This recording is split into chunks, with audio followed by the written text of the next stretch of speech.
అధ్యాయం 16వ వచనం.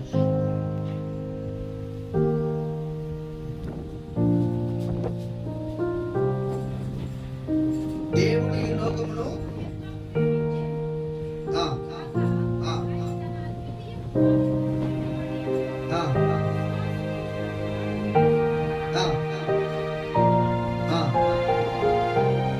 దేవునికి మహిమ కలుగుగాక.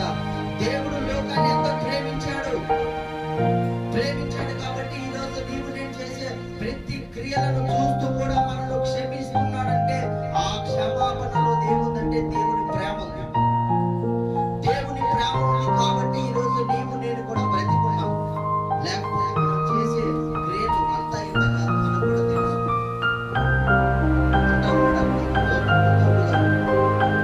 నేను ఏది మంచో ఏది చెడో నాకు తెలుసు. నా శరీరం ఒప్పుకోవడం లేదు. ఎప్పుడు దేవుని ఎరగక ముందు. అయితే ఈ రోజుల్లో దేవుని ఎరిగిన వాళ్ళు కూడా ఆ రీతిగానే ఉన్నారు. దేవుని ఎరిగిన వాళ్ళు కూడా ఆదివారం వస్తే బతి చేస్తా ఉన్నారు, సోమవారం నుంచి వాళ్ళు చేసే క్రియలు వాళ్ళు చేస్తూనే ఉన్నారు. అవే బూతులు మాట్లాడుతూ ఉన్నారు, అదే సీరియల్ చూస్తూ ఉన్నారు, అదే సినిమాలు చూస్తూ ఉన్నారు. దేవుని భయం లేక సేవకుని